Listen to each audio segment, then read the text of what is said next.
Сегодня я приготовил слово, и я верю, что это будет серия проповедей.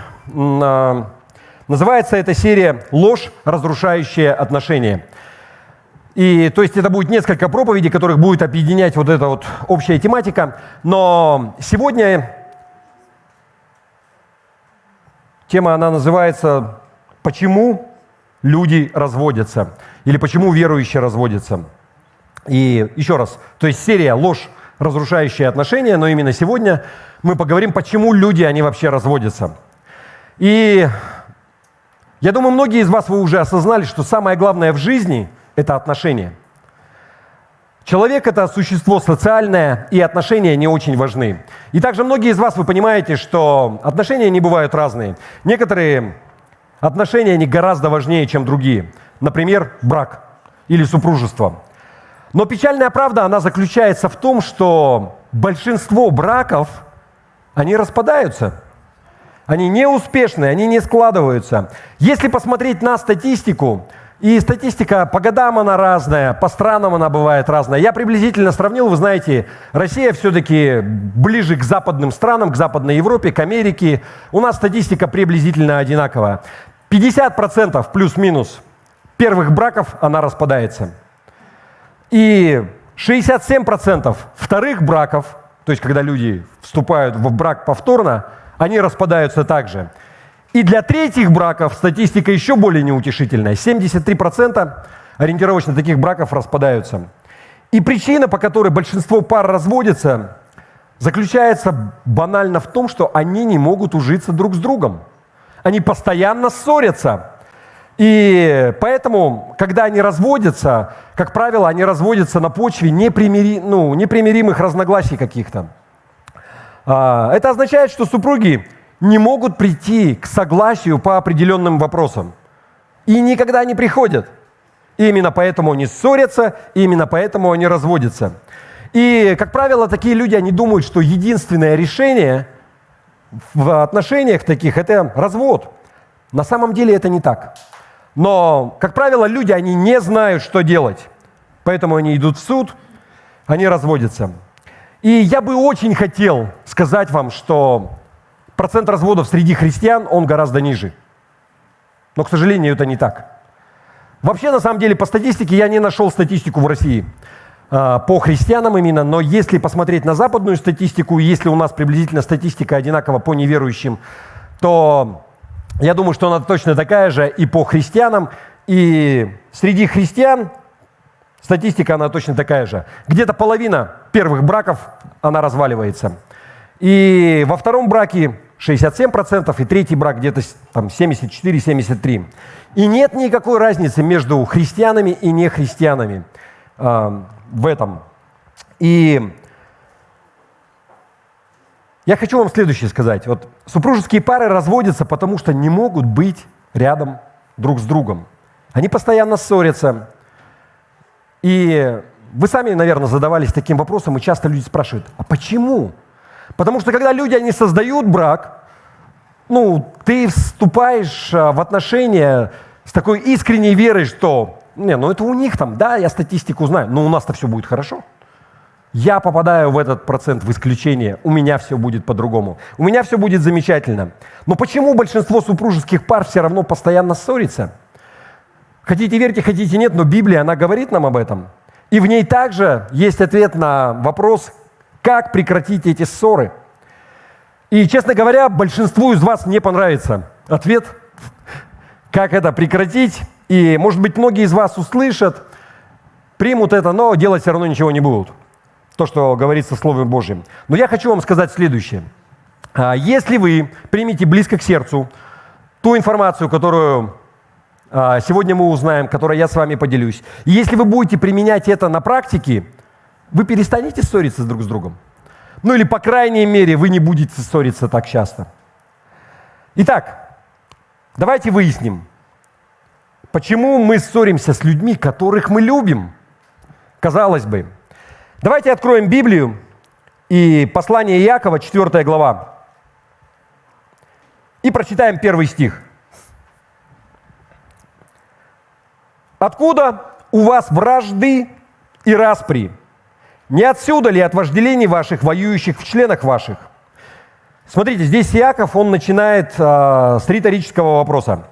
Все знают, что такое риторический вопрос, да? Это вопрос, на который не требуется ответ, либо автор, он не ожидает, что ответ будет дан. Почему? Потому что он сейчас сам даст на него ответ. Он объяснит, да? Итак, Иаков начинает с риторического вопроса.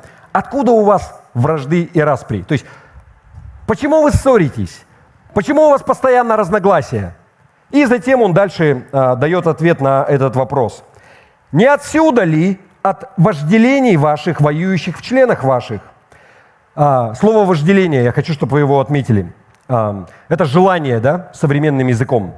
Я посмотрел значение этого слова в греческом языке. Это на греческом «хедоней» в словаре Стронга и буквально означает наслаждение и удовольствие. И что интересно, русское слово «гедонизм», оно заимствовано вот из этого греческого слова. И кто знает, что такое гедонизм? Философию кто-нибудь проходил? Вообще гедонизм – это вера в то, что счастье и удовлетворение, они приходят от приобретения вещей или от выполнения действий, которые доставляют нам удовольствие. То есть, по-простому, гедонизм говорит, что смысл жизни, он в получении удовольствий. То есть вся суть жизни, она в том, чтобы получать мне, я, мое, и чтобы восполнять все мои хотелки и все мои желания. То есть через самонаслаждение. Итак, имея это знание, давайте прочитаем еще раз это место Иакова, 4 глава, 1 стих. «Откуда у вас вражды и распри? Не отсюда ли от ваших гедонистических, да, или эгоистических вожделений, воюющих в членах ваших?» То есть еще дальше я хочу эту мысль развить. Что он здесь говорит? Что, это еще один способ сказать, что все проблемы, все ссоры, они из-за того, что вы хотите для себя слишком многого постоянно, хотите ублажать себя, хотите получать наслаждение, или, в самонаслаждение, если одним словом, это назвать. И еще раз, что говорит Иаков? «Откуда у вас вражды и распри? Не отсюда ли от ваших вожделений самонаслаждения, от ваших хотелок получать постоянное удовольствие, от ваших желаний иметь все здесь и сейчас, и чтобы мне было хорошо?» Пока все хорошо?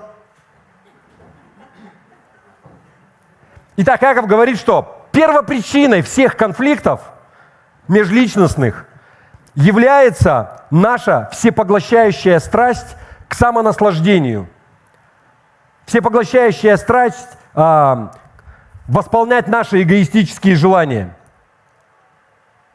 И в этом суть гедонизма. Вот это слово, которое было использовано, да? В самонаслаждении. И наша природа, наша Адамова природа, греховная природа в человеке, она эгоистична. Она хочет, чтобы мы получали то, что по ее мнению принесет нам удовольствие, удовлетворить наши желания. И люди готовы прилагать усилия и сражаться, и отстаивать, если нужно, чтобы получить это. То, что нам доставит удовольствие, то, что восполнит наши желания. И именно это пытается донести Иаков здесь. Он говорит, что вот в чем причина, почему мы ссоримся. Потому что мне, мое на первом месте для меня. Я хочу это, я хочу то. Вы понимаете? Мы хотим получать то, что, по нашему мнению, отвечает нашим потребностям. Это доставит нам удовольствие.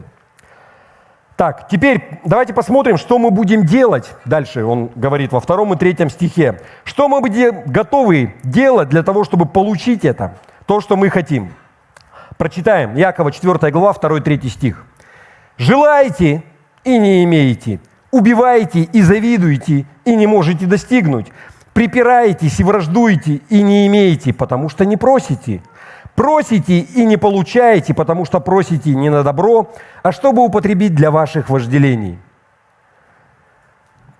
Здесь в соответствии с Иаковом то, что мы будем делать для того, чтобы получить желаемое, зависит от того, насколько сильно мы хотим что-то получить. И здесь Иаков, он использует 3 слова, чтобы описать, как далеко может зайти человек, чтобы получить желаемое. И эти 3 слова, они, условно, я как бы разделил вот 3 степени конфликта или 3 уровня конфликта. И одно из слов – это «припираетесь», он использует, да, вы припираетесь. И я посмотрел, на греческом «махамай» слово использовано, и дословно оно означает биться, сражаться, бороться, в переносном смысле спорить, ссориться, припираться. То есть, по-другому он что говорит, что вы раздражены друг на друга, и вы начинаете говорить маленькие колкости, делать маленькие гадости в адрес друг друга, подкалывать, там как-то ущипнуть. Это первое слово, это первая стадия конфликта, когда ты там начинаешь такой маленькой язвочкой быть, да? Итак, припираетесь. Следующее слово – враждуете. На греческом полемео. Значение слова – воевать, сражаться, вести брань, воинствовать. В переносном смысле – враждовать, спорить. И вот эта вот стадия конфликта, когда уже от мелких колкостей ты уже теряешь терпение, и ты начинаешь говорить по-настоящему гадости. Да? Ты уже хочешь причинить боль своему супругу или супруге, сказать что-то такое, что действительно по-настоящему ее зацепит. Или его зацепит. И ты хочешь выиграть спор. Во что бы то ни стало. И я думаю, что некоторые из вас, вы понимаете, о чем я говорю. И то есть ты начинаешь с простой перебранки, какие-то колкости. Потом это перерастает в серьезный спор. И потом дальше это просто перерастает в бои без правил. Да? Уже когда все маски сброшены. И вот здесь вы действительно пытаетесь эмоционально уязвить кого-то, да, ранить, потому что вы хотите выиграть спор. И последнее слово, третье, да, как бы стадия конфликта, здесь использовано «убиваете». И на греческом «фанео» – «убивать, умерщвлять». И вот на этой стадии конфликта ты готов нанести смертельный удар. Ты готов убить отношения, если ты не можешь получить то, что ты хочешь. Все, с меня достаточно, я желаю развестись. Гори оно все огнем уже. Если ты не можешь дать мне то, чего я хочу, тогда все кончено. Я подаю на развод. Потому что я не собираюсь с этим мириться. И вот в соответствии с тем, что здесь написал Иаков, чем больше мы чего-то хотим, что-то получить, тем дальше мы готовы зайти в конфликте, в своих отношениях. Если мы чего-то хотим, но это не так важно для нас, мы можем повздорить, да, там как бы пару колкостями обменялись, и мы расходимся, потому что, это все, на что мы готовы. Потому что, ты понимаешь, это не стоит того, там, чтобы ссориться, какая-то мелочь. Я, конечно, хочу, но не так сильно. Поэтому так, поругались и пошли дальше. Но по-настоящему ссориться я не буду. Не ложиться же в постель, да, поссорившись. Она и прикоснуться к себе не даст потом, там, не руку положить, и не так далее, да. Или там со стороны женщин что может быть там, сейчас разругаемся, потом мне там что-то надо, и ничего не даст, пошлет меня. Я не готов сейчас на это. Итак, мы устраиваем перебаранку, но ссориться мы из-за этого по-настоящему не будем. Но если мы чего-то хотим действительно сильно, нас уже ничто не остановит. Тогда мы готовы сделать следующий шаг, да, чтобы получить то, что мы хотим. И вот начинаются вот эти вот бои без правил. Почему я так называю? Потому что очень часто люди, они, когда начинают спорить, казалось бы, с любящим человеком, и вот эта вот брань, она наступает, все средства хороши получаются. То есть бои ведутся уже без всяких правил. Ты пытаешься выиграть спор, получить свое, и там уже все средства хороши. Но ты все равно идешь до определенного момента. До какого? Обычно люди, они останавливаются, когда ты понимаешь, что вот уже дальше все, черта. Если я дальше буду эскалировать конфликт, то все кончится разводом. То есть ты понимаешь, если я буду продолжать в том же духе, дальше уже пути нету. Нужно только подавать на развод. И ты, как правило, останавливаешься до этого момента. То есть вы ругаетесь, ссоритесь, но не обостряете ситуацию и не переходите на этот следующий уровень. Если только вы не чувствуете, что то, чего я хочу, оно стоит этого. Я все равно это хочу, я получу, пусть чего бы мне это ни стоило. Пусть даже брак, он будет разрушен. И тогда ты готов разрушить отношения и получить что-то. То есть ты разводишься, потому что то, что ты хочешь получить, оно гораздо важнее, чем сами отношения для тебя. Итак, это 3 уровня конфликта, согласно Якову. То, насколько сильно мы чего-то хотим, определяет то, как далеко мы зайдем, чтобы это получить.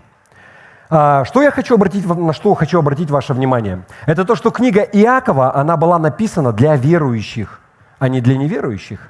Если посмотреть на самую первую главу, на 1 стих, там написано, Иаков, он пишет, что он обращается к 12 коленам, находящимся в рассеянии. И здесь он, фигурально говорит, то есть он не обращается к иудеям или к евреям, да? Он обращается к христианам, как мы, ветвь привитая, и вот мы эти новые 12 колен, которые рассеяны. И, то есть он обращается к тем, кто принял Иисуса Христа как своего Господа и Спасителя. Еще раз, это обращение к христианам, а не к нехристианам. Но Иаков, он также знает, какова природа большинства христиан, какова природа большинства верующих. Сначала мы пытаемся добиться чего-то самостоятельно, мы что-то делаем, а когда этого не получаем, ничего у нас не выходит, мы решаем, может, помолиться надо об этом. Посмотрите на последнюю часть 2 стиха и потом на 3 стих. Еще раз, Иакова, 4 глава, 2-3 стих, 2 часть стиха, номер 2. «Припираетесь и враждуете, и не имеете, потому что не просите. Просите и не получаете, потому что просите не на добро, а чтобы употребить для вожделений ваших». И это то, что делает большинство из нас. Мы пытаемся получить желаемое помимо Бога, своими силами. Что там просить, я и так все знаю. А когда мы этого не получаем, мы начинаем, может быть, и помолиться. Что-то я пытался, ничего не получается. И опять ничего не выходит. Почему? Потому что Иаков говорит, что у нас неправильные мотивы. Вы знаете, что Иоанн в своих посланиях, он говорит, что мы можем с уверенностью просить Бога и знать, что мы это получим, если мы просим в соответствии с волей Божьей. И здесь Иаков, он говорит то же самое, что для того, чтобы что-то получить, твое прошение должно соответствовать воле Божьей. Но мы просим для своих эгоистических желаний каких-то, исходя из этого. И мы не получаем. И когда мы не получаем этого, то, чего мы хотим, хотя мы пытались всеми усилиями, и мы просили Бога, и мы ничего не получаем, что происходит? Мы начинаем злиться на Бога. То есть нет, мы не уходим от Бога, совсем мы не отворачиваемся, но мы просто перестаем делать то, что Бог говорит в своем Слове Божьем, что нам нужно делать. Мы знаем, что сказано в Библии. Ты начинаешь, Господи, ты же не знаешь моего брака. У меня исключительный случай. Я уже все средства перепробовала. И вот это делала, и так поступала. А потом уже и тебе, Господи, молилась, и ничего не происходит, не меняется он. Теперь я буду делать то, что я хочу, хоть для себя пожить. Жизнь-то заканчивается. И именно так поступает большинство христиан. Каков же ответ? Прежде всего мы должны перестать верить в ложь дьявола. Вы помните, я в самом начале сказал, что серия проповедей называется «Ложь, разрушающая отношения». И, может быть, самые внимательные уже задаются вопросом, когда ты уже про ложь что-то скажешь. Вот сейчас настал момент, когда мы перейдем к этому. Я называю это ложь от дьявола. И чуть позже вы поймете, почему. Но это ложь. И она заключается в следующем, что жизнь ради удовольствия и восполнения моих собственных желаний, оно принесет мне счастье и удовлетворение. Вот это все коротко можно назвать самонаслаждением. Это ложь от дьявола. Что наслаждение или исполнение всех моих хотелок, всех моих желаний принесет мне счастье и удовлетворение в жизни. Люди, это ложь. Не поймите меня неправильно. Все это, материальные богатства, восполнение желаний, это круто. Оно очень сильно облегчает жизнь. Но вопрос не про это, да? Если ты считаешь, что получение материальных благ каких-то, восполнение всех моих желаний, это принесет тебе счастье, это не так. На бытовом уровне жизнь будет лучше, жизнь будет легче. Но удовлетворение и счастье это не принесет. Те из вас, кто вы давно уже в церкви, вы знаете, что я неоднократно в своих проповедях обращался к этому вопросу. Я сейчас не буду вдаваться вот в тот момент, что нам приносит счастье в жизни. Хотя, может быть, коротко, позже чуть. Но я хочу вам сказать следующее, что счастье, оно не зависит от наших обстоятельств, которые нас окружают. Мы думаем, что так, потому что мы купились на эту ложь от дьявола. Часть лжи, она заключается в том, что если у меня будет подходящий дом, достойного уровня, если у меня будет подходящая работа, нужная, где круто все оплачивают, где я там весь такой творческий, там восполняюсь, если у меня будет правильная жена, не просто красивая, но еще и сексуальная, если у меня будет правильный муж, и зарабатывает, и то делает, и все приносит, и меня на руках носит, и так далее. Если у меня только будут замечательные дети, вот тогда я буду счастлив. Но правда заключается в том, что когда мы получаем что-то, ты получаешь дом своей мечты. Я тебе скажу, что хочется всегда чего-то чуть-чуть больше. Тебя уже не устраивает просто. Я недавно мем видел такой, знаете, как в моем представлении дом на миллион в детстве. И там такая картинка, знаете, такой дворец шикарный. Что это означало? И что сейчас означает дом на миллион? И там такой, знаете, такой садовый домик такой маленький с одним окном, просто из шлакоблока выложен. Я думаю, что на миллион, наверное, даже сейчас этого не построишь. Но суть в том, что ты получаешь что-то, и по мере роста доходов, по мере роста благосостояния увеличиваются твои потребности. Тебе уже недостаточно просто ездить на южный берег Сергеляха в отпуск. Тебе хочется куда-то подальше. Потом Турция для тебя тоже, что это там какие-то пакетные туры? Мне нужно авторский тур куда-нибудь там по Юго-Восточной Азии. Потом Юго-Восточная Азия, это же Азия. И так далее, и так далее. Вы знаете, это нет предела этим желаниям. Мы всегда желаем чуть-чуть больше, получить работу чуть получше, денег чуть-чуть побольше. Помните, как одного миллиардера спрашивали, говорит, сколько вам нужно денег? Он говорит, еще чуть-чуть больше. Мы желаем одного, желаем другого, и потом мы обнаруживаем, что счастье, оно не зависит от наших обстоятельств. Счастье зависит от нашего взгляда на обстоятельства. И пока мы не обретем Божий взгляд на вещи, как должно, по-божьему все быть устроено в нашей жизни, мы никогда не будем счастливы. Ты можешь поменять место жительства, переехать в другой регион, переехать в другую страну. В бытовом плане для тебя многое поменяется. Жизнь, может быть, будет проще. Хотя с переездом я сомневаюсь в этом, знаете. Когда ты переезжаешь, здесь у тебя знакомые и так далее, ты можешь поднять трубку, кому-то позвонить и все решить. Там ты приезжаешь, ты не знаешь никого, жизнь точно легче не станет, поверь мне. Но пока ты не обретешь Божий взгляд на вещи, ты никогда не будешь счастлив. Кто-то может спросить, а как насчет самореализации и удовлетворения в жизни? Я тебе скажу, что самореализация и удовлетворение приходят при выполнении нашей цели для жизни. У Бога для тебя есть цель.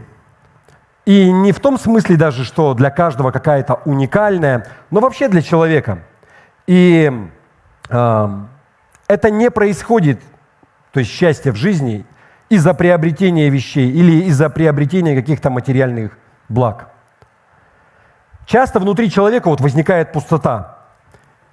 И человек, он пытается ее заполнить различными вещами, потреблением.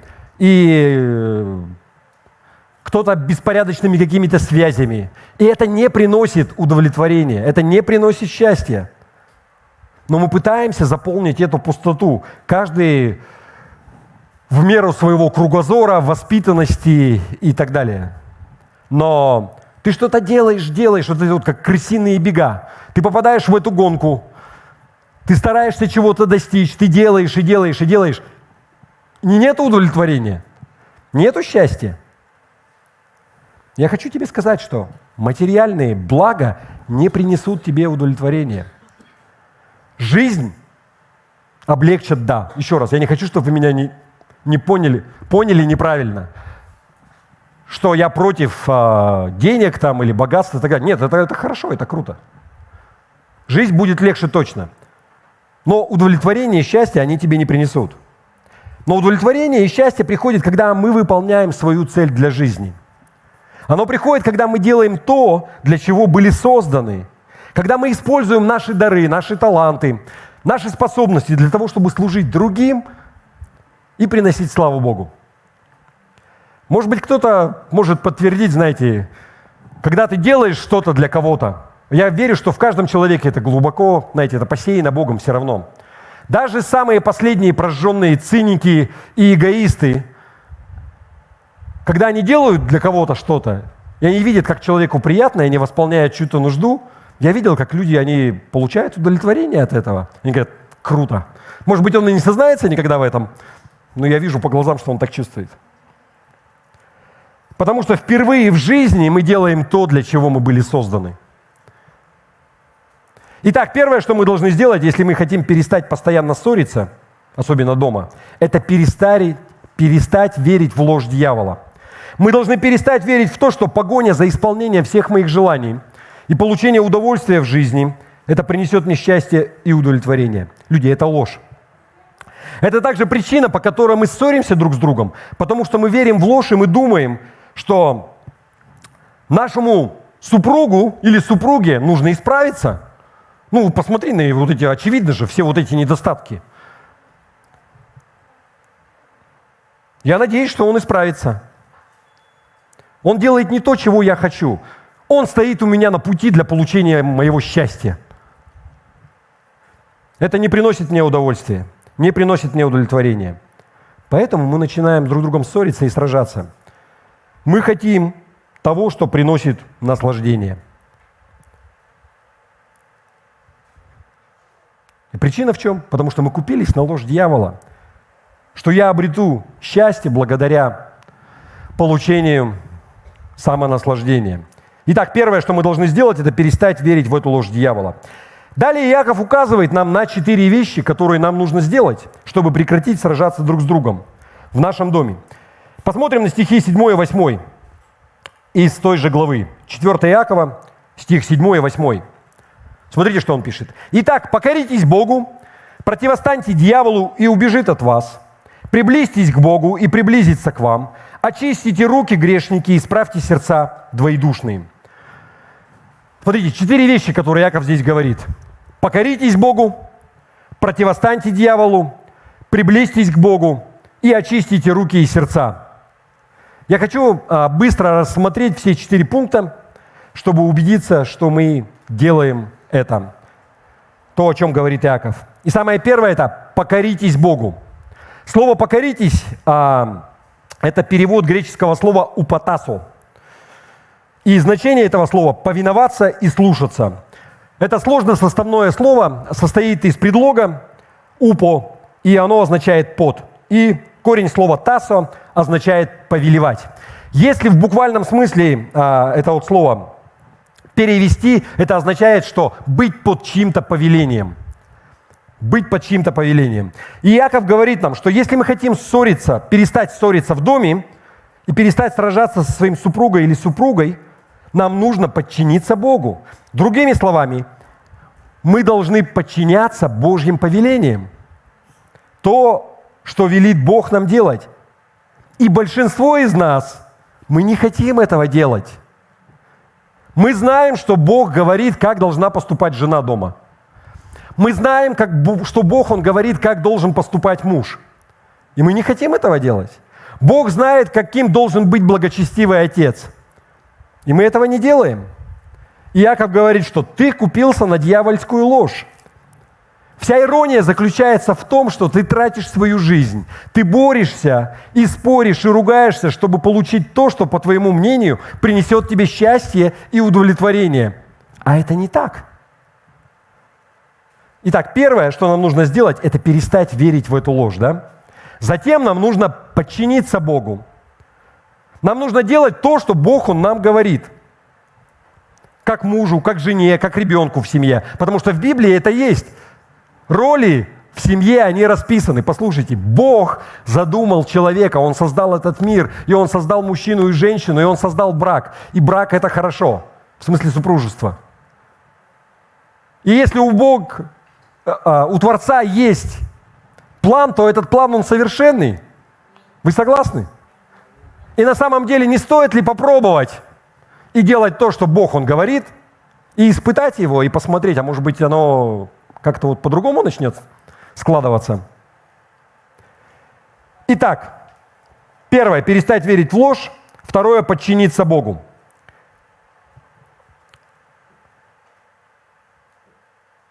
Дальше Иаков говорит, противостаньте. То есть первое – подчинитесь Богу. Дальше второе – противостаньте дьяволу. Помните, дьявол, он не хочет, чтобы вы подчинялись Богу. Он хочет, чтобы вы делали то, что тебе кажется, доставляет тебе удовольствие. Чтобы ты поступал по-своему. Что хочу, то и ворочу. Он тот, кто говорит вам, дьявол, что самонаслаждение принесет тебе счастье и удовлетворение. И за это стоит бороться. Знаете, сейчас так много курсов, особенно для женщин, где говорится, ты этого достойна. Это все вот эти злодеи вокруг тебя. Но ты этого достойна. Оно того стоит. Дерзайте, это вам нужно. Но еще раз. Бог создал этот мир. Бог Творец наш. И Он создал и мужчину, и женщину. И Он создал нас разными. Не случайно. И написано, что двое будут одна плоть. Почему? Да потому что мы дополняем друг друга. И поэтому и мужчины без женщин, и женщины без мужчин, они страдают. Они врут себе и говорят, что да не, у меня все хорошо, я такой продвинутый или продвинутая. Но истина заключается в том, что изначально, первоначальный Божий план – это для того, чтобы мы разные, мы соединялись, и мы были вместе, и мы дополняли друг друга. В другую сторону пошел. Тема для другой проповеди. Но здесь что нам нужно? Первое, перестать слушать дьявола нужно. Библия говорит, что дьявол, он отец лжи. И он был лжецом вообще с самого начала. И даже не с момента грехопадения, не с момента, когда Адам и Ева, они были в саду, и дьявол, он там им лгал. Но вы помните, когда Люцифер, он восстал против Бога, и он обманул треть ангелов, и он наврал им и сказал, что я могу победить Бога. И кончилось все тем, что они были изгнаны с небес вместе с дьяволом. Но после этого он побывал также в Эдемском саду. И если, неоднократно, недавно вспоминали эту историю. И вы помните, что дьявол, он солгал Адаму и Еве. И он говорил, что да, Бог просто не хочет, чтобы вы были таким, как Он. Потому что Он знает, что в тот момент, когда вы вкусите от этого плода, дерева познания добра и зла, вы станете как боги. Вы помните, да? И вы узнаете разницу между добром и злом. То есть вы видите, что Он лжец, и Он лжет нам, что мы будем по-настоящему счастливы и удовлетворены, если ты будешь прилагать максимум усилий, чтобы позаботиться о себе. Если ты сама о себе не позаботишься, никто не позаботится. Но я тебе скажу, что истинное счастье все-таки, когда о тебе кто-то заботится. Но дьявол так извращает мозг у женщин, в том числе мышление, эмансипация, правильные здравые начала. Женщин, да, действительно угнетали, и было много неправильного. Но во что это вылилось, это вообще отдельная история. И сейчас женщина, она говорит, что обо мне не надо заботиться, не надо за мной сумку носить, дверь передо мной не открывай, и вообще там за равные права борются и так далее. Но, люди, это такая ложь. Ну мы разные. Опять куда-то я в другую сторону. Но настолько, я просто даже не знаю, как это сказать. У нас разный уровень тестостерона. Ну, это биология просто. Тестостерон, он отвечает именно за то, что мужчинам постоянно хочется куда-то бежать, соревноваться, быть первыми и так далее. Женщине это вообще не надо. Ну, по большому счету. Недавно вот покушение на Трампа было. Кстати, вы видели, там у них гендерное равенство и так далее, поэтому у него в команде телохранителей очень много женщин было. Никто не видел, сейчас вся сеть забита роликами. Они говорят про то, что, вот та женщина, тот телохранитель, который прятался за Трампом, это вот как раз женщина была. Как бы, их там было двое, и они обе где-то... Смотрите, я не пытаюсь умолить этого, да, но мужчина, он сильнее, тупо, физически. Вы понимаете? Все вот эти фильмы, когда женщина наравне бьется со Шварценеггером, как вот, например, там есть такой фильм Шерон Стоун, там, не может женщина биться со здоровым дядькой на равных, даже если она олимпийская чемпионка. Он просто сильнее ее, понимаете? И говорить обратное – это просто утверждать какую-то ложь. Все, закончили с этим. Итак, дьяволу он врет. Он врет нам, что если у меня будет подходящая работа, когда я буду зарабатывать достаточно денег, когда у меня будет подходящий дом, когда у меня будет крутая машина, когда у меня будет супруга не только красивая, но еще и сексуальная. Когда у нас все это будет, мы будем по-настоящему счастливы. И именно этого мы хотим. И мы стараемся, чтобы все в нашей семье, оно соответствовало этому, нашему пути к успеху. Мы всех пытаемся загнать, чтобы они как бы содействовали этому успеху. Что мы придем, и когда кто-то в семье, он делает что-то обратное, мы начинаем ссориться. Если бы они это делали, вот то, что я хочу, все были бы довольны. Люди, это ложь. Второе, что нам нужно сделать после того, как мы подчинились Богу, следующее – противостать дьяволу. Перестаньте слушать его ложь, еще раз. Да? Третье, что нам говорит Иаков – приблизьтесь к Богу, то, что мы читали. Как можно приблизиться к Богу? Что это означает? Я думаю, что большинство из вас, кто находится в зале, вы хотели бы это узнать. Вы приходите сюда по воскресеньям, сидите здесь, несмотря на жару, или несмотря на холод зимой, когда идете. Кто-то ходит еще на домашние группы, там собираетесь по домам, по средам или по другим дням. В пятницу молитва. И, возможно, важно для вас быть близким к Богу. Может быть, кто-то думает, что для меня это не так важно. Но просто, знаешь, в один день мы все умрем. И когда ты будешь при смерти, ты можешь не успеть приблизиться к Богу. Поэтому лучше, может быть, делать это заранее. Итак, что означает приблизиться к Богу? Я вам скажу сейчас, есть 3 составляющие на самом деле. И, во-первых, тебе нужно читать Библию каждый день. Во-вторых, нужно молиться каждый день. И, в-третьих, нужно регулярно посещать церковь. И, может быть, кому-то это знакомо. Вы знаете, на самом деле, вот самый первый шаг, который мы принимаем как верующие, это мы принимаем Иисуса Христа как Господа и Спасителя. Это самый первый шаг. Но следующий шаг, мы должны стать Его учеником. И для того, чтобы стать Его учеником, мы должны делать вот эти 3 вещи. Читать Библию, молиться, посещать церковь. И смотрите, чем больше ты это, чем чаще ты это делаешь, например, чем Библию читаешь, чем молишься, если ты делаешь это каждый день и регулярно посещаешь церковь, тем ближе ты становишься к Богу. Если ты делаешь через день, но все равно регулярно, может быть, не так близко, но все равно близко. Здесь важна регулярность. Если ты посвящаешь воскресенье, сидишь и с утра до вечера читаешь Библию, это совсем не то, если ты будешь по 5 минут в день читать каждый день. Регулярность, она важна. Как и в любом деле, если ты учишься другим языкам, в смысле английскому, там, немецкому, если ты учишься музыке, ты не можешь учиться раз 24 часа раз в месяц. Ничего хорошего не будет. Но если ты будешь делать по 5 минут каждый день или по 15 минут, это изменит все. Итак, мы хотим знать о Боге. И единственный способ узнать о Боге – это читать Его Слово. Знаете, вера от слышания. Слышание чего? Слова Божьего написано. Это Его послание к нам. Это то, что Бог, Он нам дал, то, что Он нам говорит. Но, ты знаешь, этого недостаточно даже, если ты просто читаешь Слово, если ты хочешь узнать Его ближе. Именно поэтому мы еще и молимся Ему. И мы узнаем Его на личном, интимном уровне. Потому что молитва – это разговор с Богом, это общение. Это не просто какие-то заученные фразы, ты оттарабанил и все. Но Бог, Он говорит. Следующий шаг в молитве, когда ты учишься слышать Его голос, когда Он тебе отвечает. И третье, что нам нужно делать, это регулярно посещать церковь. Почему? Потому что Бог, Он поставил в церковь, в том числе пасторов, как учителей, чтобы... То есть одна из функций пастора – это разъяснять Слово Божие.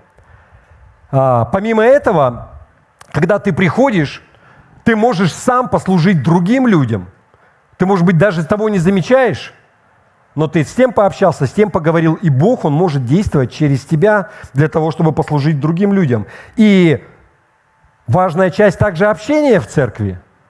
Ты общаешься, и ты назидаешься от других, ты слышишь, ты ободряешься, ты слышишь свидетельства, как чудеса они происходят.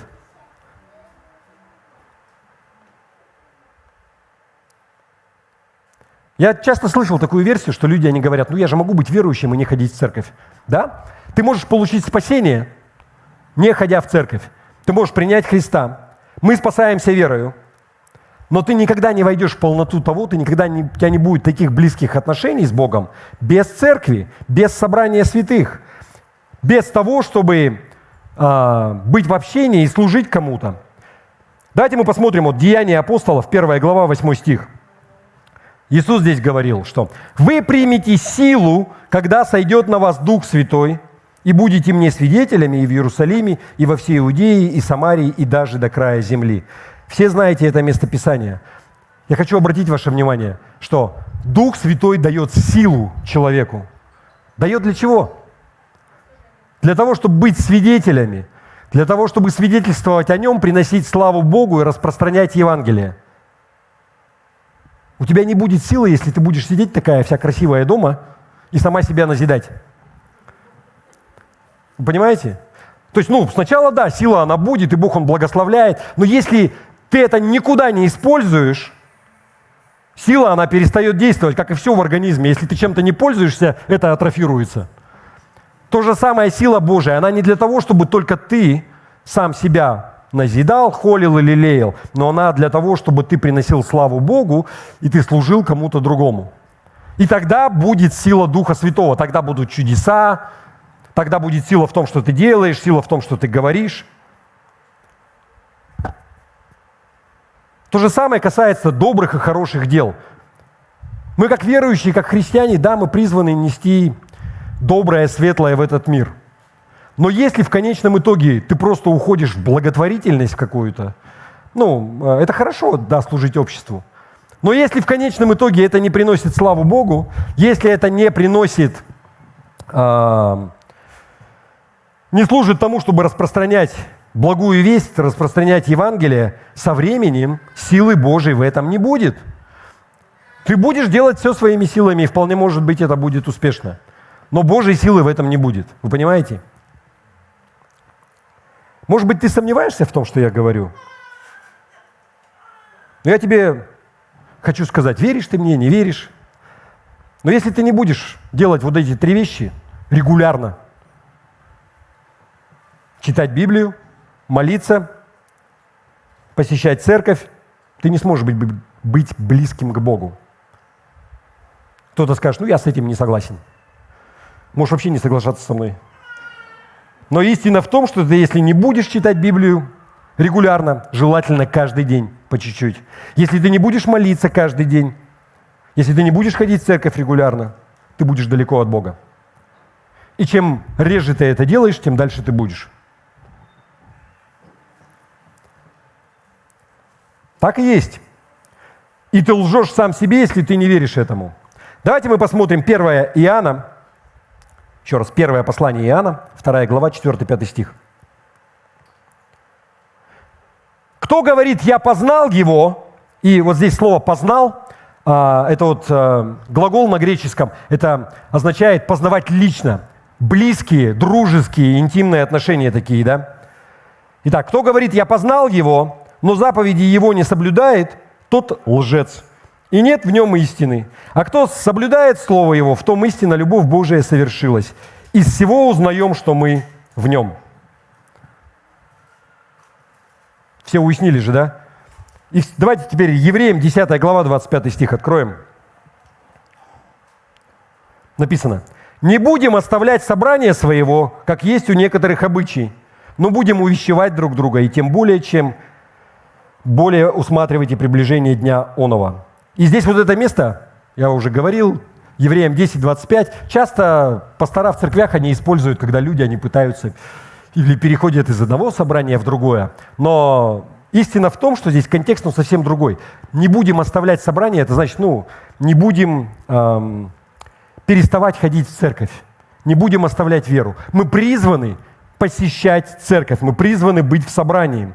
Вот здесь вот это слово «собрание» на греческом звучит «эписунагога».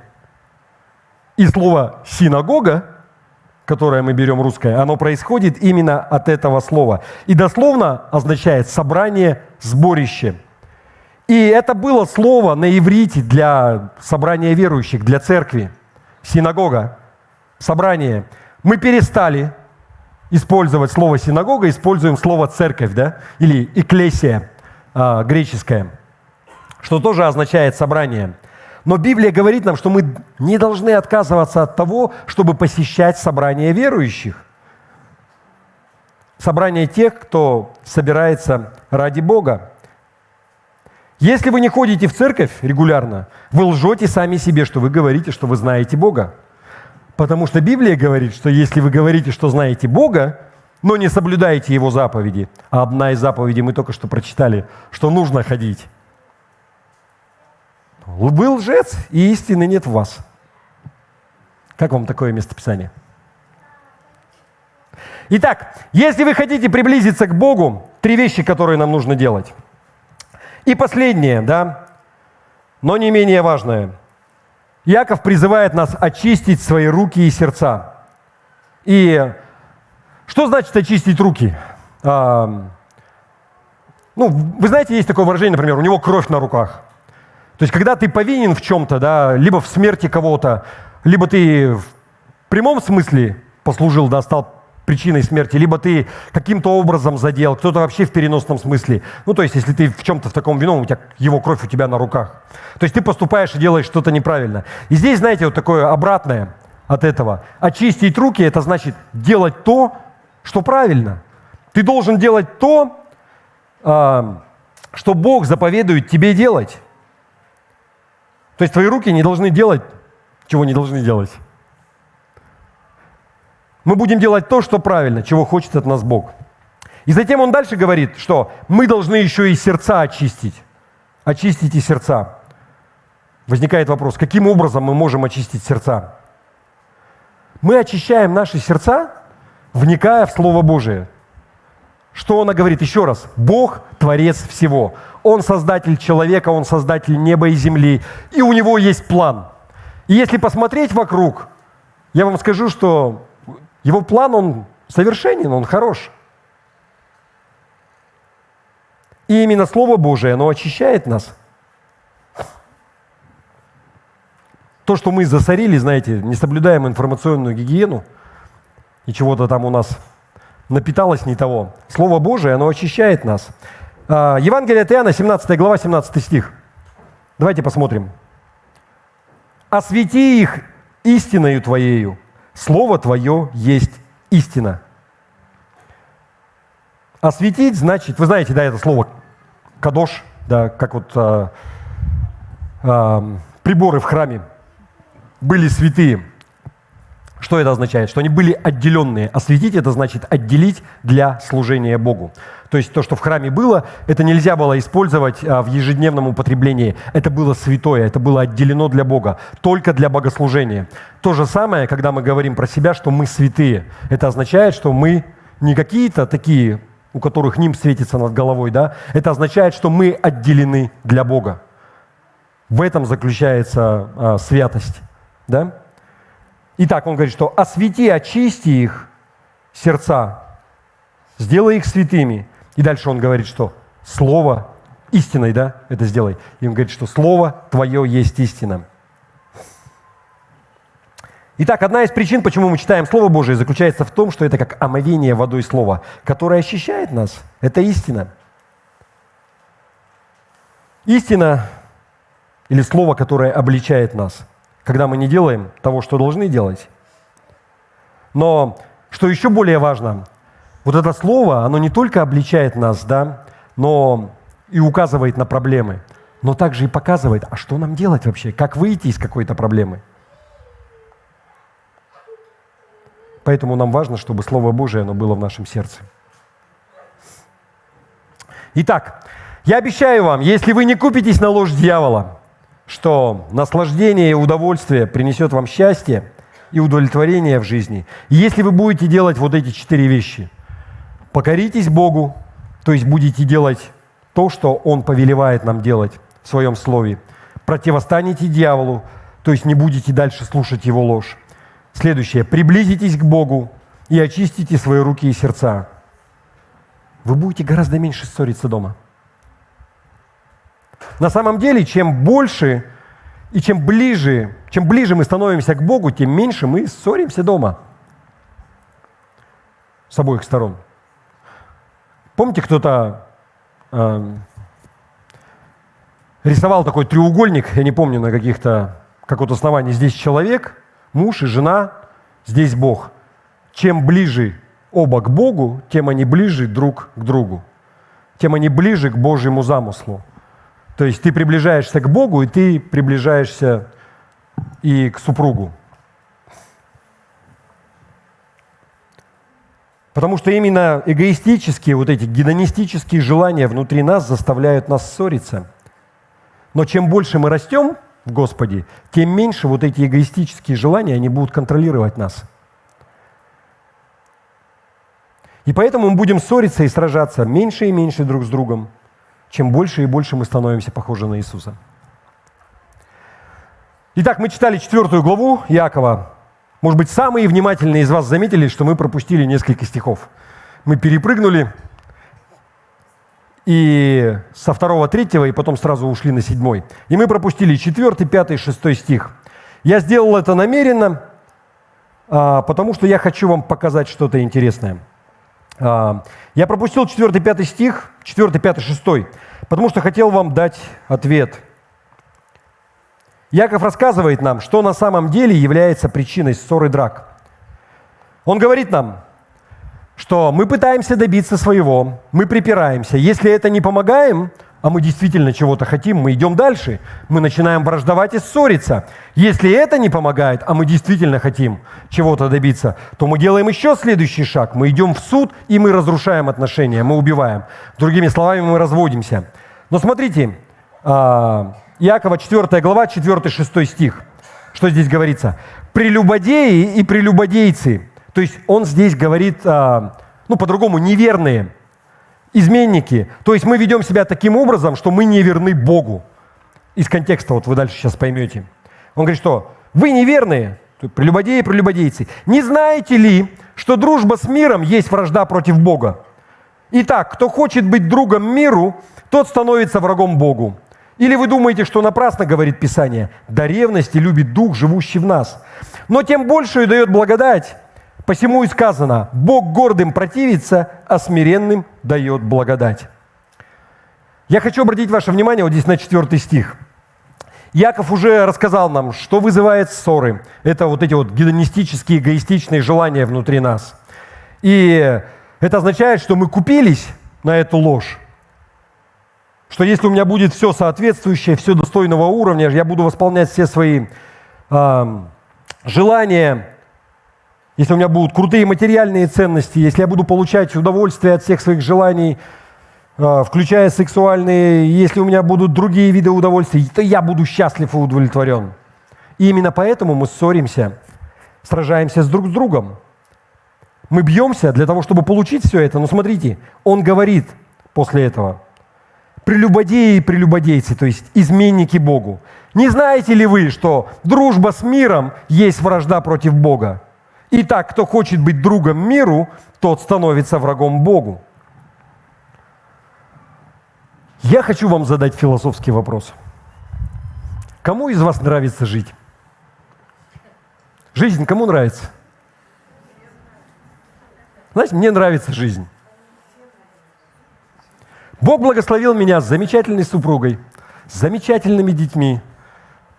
Хороший дом, хорошая машина. Хочется дальше продолжить, да? Чего тебе еще, собака, надо? Помните из Ивана Васильевича? Это не означает, что нет проблем в жизни, да? Они есть, и порой не маленькие. Но мне нравится жизнь, мне нравится жить. Я хочу просто, для чего я это говорю, я хочу, чтобы вы понимали. Если тебе нравится жизнь, это не означает, что ты автоматом становишься другом этому миру. И то есть автоматом становишься врагом Богу. Есть такие люди в зале, вы читали это местописание, может быть, вот, что дружба с миром есть вражда против Бога. Итак, кто хочет быть другом миру, тот становится врагом Богу. И тебя начинают посещать мысли, что-то мне как-то не очень нравится это местописание, потому что мне жизнь нравится. Здесь смотрите, вот слово «мир» это перевод с греческого «космос». Вот как раз наше слово, оно оттуда, греческое. И буквально, вот смотрите, я перевод с греческого, значение в словаре Стронга. Мир, в смысле вселенная, земля. И следующее значение – мировой порядок, система. И Иаков говорит нам здесь, что если вы друг вот этой мировой системы, вот этого мироустройства, то тогда вы становитесь врагом Бога. Что он подразумевает? Что он имеет в виду? Что значит вот эта мировая система? Я хочу, чтобы вы вспомнили, что в Библии говорится про того, кто Бог этого мира. Не в смысле Иегова, не в смысле Яхве, но не с большой буквы «Б» Бог, но с маленькой «Б», маленький божок. О том Боге, о котором говорится 2 Коринфянам, 4 глава, 4 стих. Давайте прочитаем. «Для верующих, у которых Бог века сего ослепил умы, чтобы для них не воссиял свет благовествования о славе Христа». Вот этот маленький Бог века сего – это дьявол.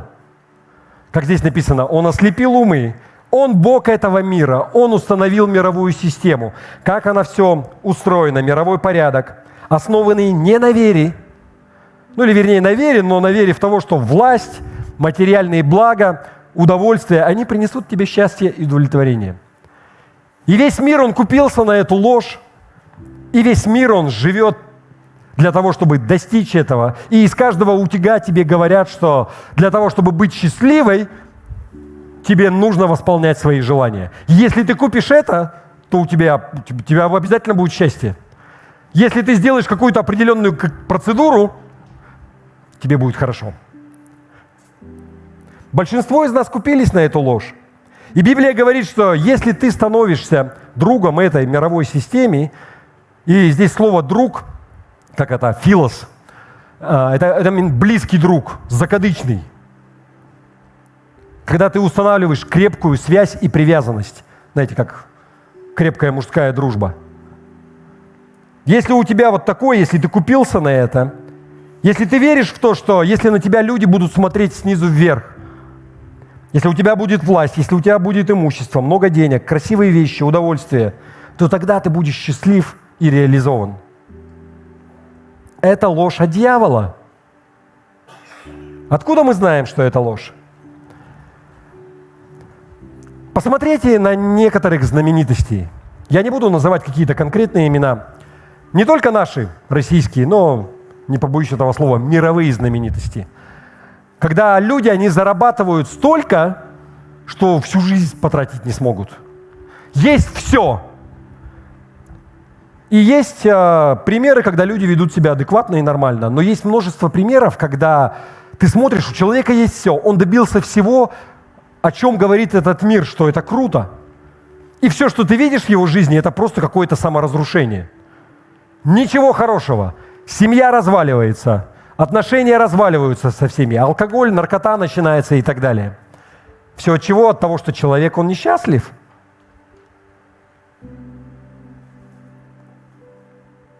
У человека нет счастья, нет удовлетворения. Все, что окружает, несмотря на те высоты, которые он достиг в мире, это разрушение.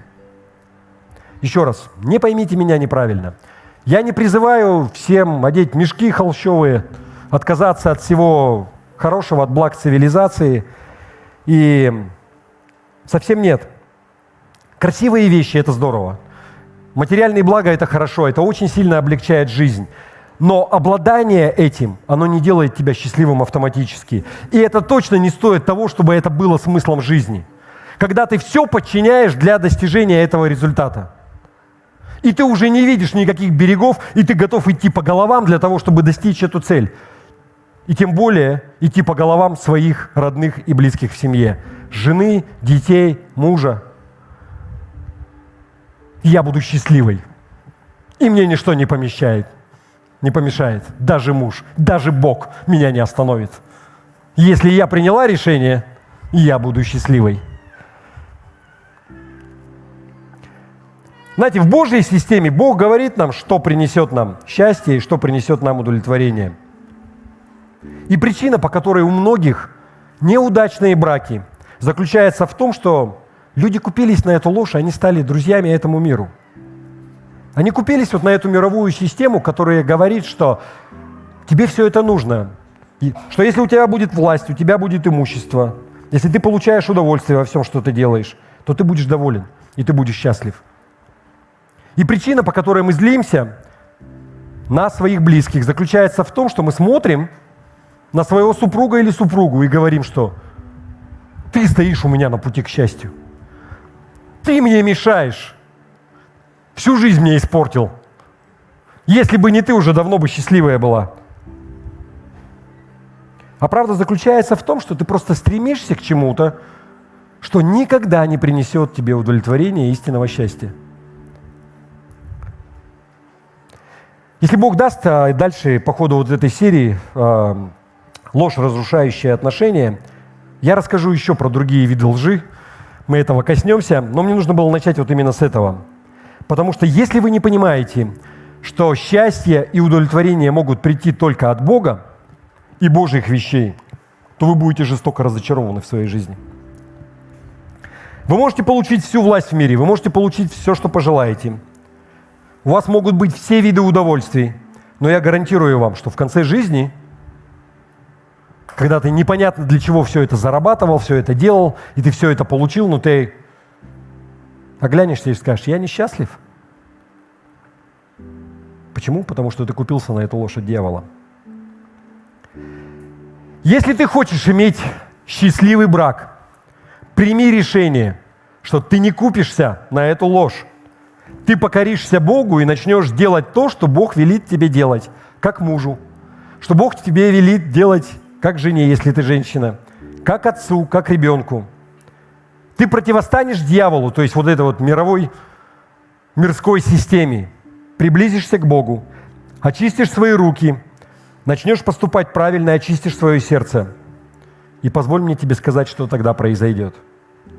Ты получишь радость, которая превыше всякого ума написана в этом мире. То есть, которую мир не может понять. В твоем доме будет счастье и удовлетворение. Вы знаете, мне в детстве, мы друг друга спрашивали часто, что ты будешь делать, если у тебя будет, мы тогда говорили 1 миллион, это в советское время. То есть в нашем понятии это были такие деньги, которые невозможно потратить за всю свою жизнь. Что ты будешь делать, если у тебя будет 1 миллион? Сейчас можно задать, что ты будешь делать, если у тебя будет столько денег, что ты знаешь, ты их не сможешь потратить всю свою жизнь. Задай себе такой вопрос. Я знаю, что давненько вы себе такой вопрос не задавали. Что ты будешь делать? Я тебе могу сказать, знаете, я, скорее всего, возьму месяц и съезжу в отпуск. всей семьей на море куда-нибудь. И месяц поваляюсь, ничего не делая. Но по прошествии месяца, вы знаете, я думаю, что я вот искренне вам говорю, скорее всего, я вернусь сюда, и я буду делать то же самое, чем занимаюсь сейчас. Я буду стоять за этой кафедрой, если у нас не будет какая-нибудь инкрустированная алмазиками после этого всего. Я шучу. Но вы понимаете, да? Я буду стоять здесь, и я буду заниматься тем же, я буду проповедовать Слово. Почему? Потому что я знаю, что удовлетворение приходит от того, что я делаю то, к чему я призван. Использую те дары и те таланты и способности для служения другим и для служения и прославления Бога. Я знаю, что именно в этом заключается счастье. Самореализация и удовлетворение. Вот откуда они берутся. Аминь.